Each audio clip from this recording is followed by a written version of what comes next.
नमस्कार, मैं अविनाश शर्मा आपका स्वागत करता हूं वन इंडिया और माई खेल पर। मेरे साथ है प्रशांत और बात करते हैं इंडियन प्रीमियर लीग में कल खेले जाने वाले दूसरे मुकाबले की। दिल्ली कैपिटल्स बनाम किंग्स 11 पंजाब खेला जाएगा। ये मुकाबला वापस से फिरोजशाह कोटला के मैदान पर। दिल्ली अपना पिछला मुकाबला एक बार फिर से घर पर हार गई है। मुंबई इंडियंस ने एक तरफा मैच में 40 रन के बड़े मार्जिन से हराया। वहीं किंग्स 11 पंजाब जीत के साथ वापस आ रही है। ये कल हम मैच देखेंगे तो वो छठा मैच होगा दिल्ली कैपिटल्स का दिल्ली में, और वो 5 हार चुके हैं, तो बहुत मुश्किल होने वाली है कल की पिच। दिल्ली की पिच वैसे भी तकलीफ देती आई है दिल्ली डेयरडेविल्स को। अब किंग्स 11 पंजाब के लिए भी उतना आसान नहीं होने वाला दिल्ली के पिच पर, जिनके जिस तरह के उनके स्ट्रोक प्लेयर्स हैं, क्रिस गेल, केएल राहुल, सब पसंद करते हैं कि गेंद फास्ट पिचेस पे बल्लेबाजी करें और उनके लिए भी उनके बल्ले पर जब आती है गेंद तब वो बड़े शॉट्स लगा पाते हैं। तो एक चैलेंज जरूर होने वाला है। कल मुंबई और दिल्ली के मुकाबले की भी अगर हम बात करें तो ये साफ तौर पर समझ में आ रहा था कि शायद 140-45 रन अगर बोर्ड पर लग जाएंगे तो मुंबई एक अच्छी फाइट देगी दिल्ली को, लेकिन बोर्ड रन्स ज्यादा लगे। लास्ट के 3 ओवर्स में 50 से ज्यादा रन्स आ गए मुंबई के पास और मोमेंटम जो एक बहुत बड़ा फैक्टर होता है आईपीएल में वो शिफ्ट हो गया। जवाब में जब दिल्ली आई तो पृथ्वी शॉ और शिखर धवन ने शुरुआत तो ठीक ठाक दी, लेकिन उसके बाद कैपिटलाइज नहीं कर पाए। पावर प्ले में के बाद किसी भी बल्लेबाज ने ढंग से बल्लेबाजी नहीं की और मिडिल ओवर्स में विकेट्स जो थे वो लगातार गिरते चले गए। ना श्रेयस अय्यर का बल्ला चला, ना ऋषभ पंत का बल्ला चला, ना पृथ्वी शॉ ही अपनी पारी और शिखर धवन अपनी पारी को आगे तक स्ट्रेच कर पाए। कॉलिन इनग्रम भी कल कुछ खास नहीं कर पाए। तो ओवरऑल एक बहुत ही निराशाजनक प्रदर्शन रहा दिल्ली का। और वहीं अगर पंजाब की बात करें तो जिस तरीके से उन्होंने अपने पिछले मुकाबले में राजस्थान रॉयल्स को हराया है, बहुत ज्यादा मोराल बूस्टिंग विन थी वो उनके लिए।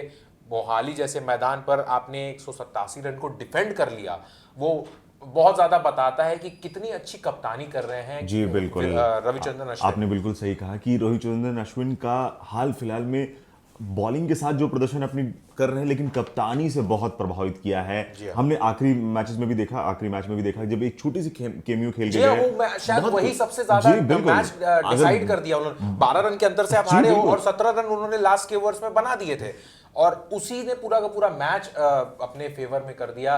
क्योंकि अगर आप देखो तो बल्लेबाजी इतनी भी खराब नहीं थी राजस्थान रॉयल्स। जी बिल्कुल, जी आप क्योंकि शुरुआत भी अच्छी मिल गई थी, मिडिल ओवर्स में भी उनको रन्स मिलते जा रहे थे, हालांकि विकेट्स भी दूसरे शहरों से गिर रहे थे, लेकिन लास्ट में थोड़ा स्टुअर्ट ब्रेंडन ने जो फ्लरिश दिखाया था, अगर उनको थोड़ा साथ मिल जाता तो या उनको पहले कोई बैटिंग करने भेज दिया हो गया होता, एक डाउन पहले अगर वो आगे होते तो मैच पलट सकते थे। बहरहाल ओवरऑल पंजाब ने गेंदबाजी बेहतरीन की, बल्लेबाजी उनकी अच्छी चली रही है। केएल राहुल का बल्ला बोल रहा है, गेल उनका साथ अच्छी तरीके से दे रहे हैं। तो मयंक अग्रवाल भी थोड़े बहुत ऑन ऑफ चल रहे हैं, लेकिन फॉर्म में है। शायद उनसे जो जरूरत रहती है वो दे करके जाते हैं।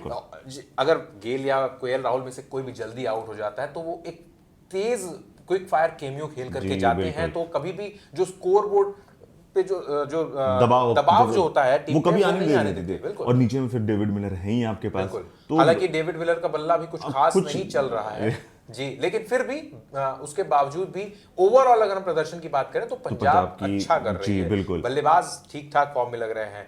तो मनदीप सिंह हो गए, खुद रविचंद्रन अश्विन भी अच्छे टच में लग रहे हैं। तो काफी हद तक डिपेंड करेगा कि कल आप किस तरीके से कोटला की पिच पे, क्योंकि ये स्लो पिच है, इस पे आपका मिडिल ऑर्डर कैसा खेलता है। मयंक अग्रवाल क्योंकि वो पहले दिल्ली के लिए खेल चुके हैं, उनको शायद फिरोजशाह कोटला का थोड़ा सा ज्यादा अनुभव है बनस्पत बाकी के खिलाड़ियों के।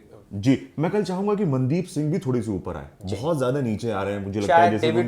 डेविड मिलर के बाद उनको भेजा जा सकता है, या शायद कंडीशंस के भी मद्देनजर उनको उनके बैटिंग ऑर्डर में चेंजेस किए जा सकते हैं।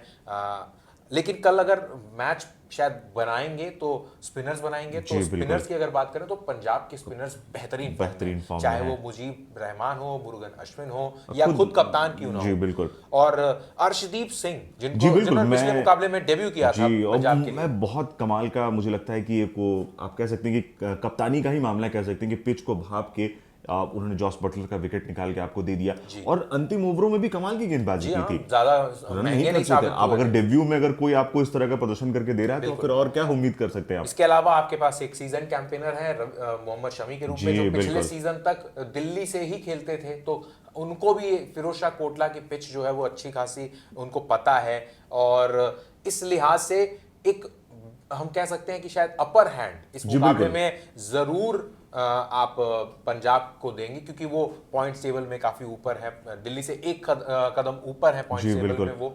और जिस तरह का हमने फॉल देखा था मोहाली में दिल्ली कैपिटल्स का, थोड़ा बहुत उसका असर हमें यहाँ भी देखने को जरूर मिलेगा, क्योंकि कल भी हमने देखा कि मुंबई इंडियंस के खिलाफ भी एक तरह से वो डह ही गए थे। मिडिल ऑर्डर से लेकर पूरा थोड़ा सा रनों का दबाव जैसे ही सामने आता है वो बल्लेबाज बिखर जाते हैं। हाँ, तो ये एक बहुत कंसर्न बना मुझे लगता है शायद अब पृथ्वी शॉ, शिखर धवन, ऋषभ पंत, इनके ऊपर बहुत ज्यादा टीम डिपेंडेंट है और इनके बल्ले से रन्स नहीं आ रहे। हाँ, धवन ने 99 रन की पारी जरूर खेली थी कोलकाता के खिलाफ, लेकिन उसके बाद इस पूरे टूर्नामेंट में आप देखें तो कुछ ठीक ठाक पारियां खेली हैं, लेकिन मैच जिताऊ पारियां धवन के बल्ले से ज्यादा नहीं आई। पृथ्वी शॉ, उनका भी शायद ऐसा ही हाल चल रहा है।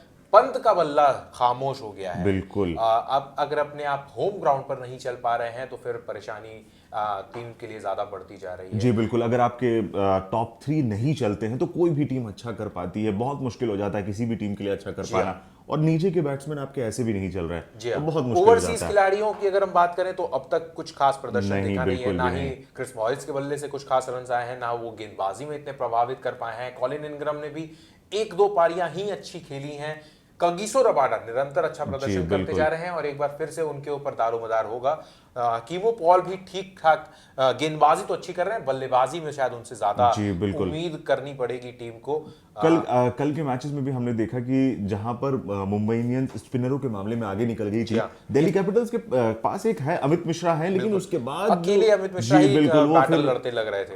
अगर कल के मैच की भी सबसे बड़ी, जैसे आपने भी कहा कि उनके स्पिनर्स के मामले में कल की पिच आपको स्पिनर ही जिता के आपको देने वाले हैं, तो किंग्स 11 पंजाब के पास एक अच्छी स्पिन तिकड़ी है, इनको भी कुछ ना कुछ अपने तर्कस से कुछ निकालना होगा अमित मिश्रा का साथ देने के लिए। बिल्कुल, कीमो पॉल की जगह पे आप या क्रिस मॉरिस की जगह पे, क्योंकि आपको तेज गेंदबाजी का ऑप्शन, आपने 6 मैचेस खेल लिए, आपको उस तरह का फायदा दिल्ली की पिचेस पर नहीं हो रहा है, तो आपको कुछ ना कुछ चेंजेस अब करने होंगे, वरना बहुत मुश्किल हो जाएगी। तो कुछ बदलाव जरूर करने हैं दिल्ली को अपने प्लेइंग 11 में, और टीम को एक अटैकिंग माइंडसेट के साथ आना पड़ेगा अपने घर पर। इसके बाद सिर्फ एक और मुकाबला घर पर खेलेंगे, तो कल 6ठा मुकाबला है, तो 6ठे मुकाबले को और जो वीकेंड है उसमें एक जीत के साथ वापस से लय में आने की कोशिश जरूर करेगी श्रेयस अय्यर की टीम। वहीं रविचंद्रन अश्विन एक अच्छे कप्तान बनते हुए उभरते हुए नजर आ रहे हैं। हर्षा भोगले ने भी एक कॉलम में उन्होंने लिखा कि इस पूरे टूर्नामेंट में MS धोनी के बाद अगर कोई सबसे बेहतरीन कप्तानी कर रहा है तो वो रविचंद्रन अश्विन है। तो कल एक युवा कप्तान और एक सीजन कैंपेनर के बीच में मुकाबला हमें देखने को मिलेगा। उम्मीद करते हैं मैच कांटे का हो। इस वीडियो में फिलहाल इतना ही। मैच से रिलेटेड, IPL से रिलेटेड आप सारी की सारी खबरें, लाइव ब्लॉग्स हमारे वेबसाइट mykhel.com पर देख सकते हैं, और वीडियोस हम बहुत सारे IPL से रिलेटेड मैच के दौरान बना रहे हैं, वो आप हमारे YouTube channel one India Hindi पर देख सकते हैं। उन्हें लाइक करिए, सब्सक्राइब करिए हमारे चैनल को, शेयर करिए हमारे वीडियोस को, और कमेंट बॉक्स में अपना कमेंट भी डालना ना भूलें।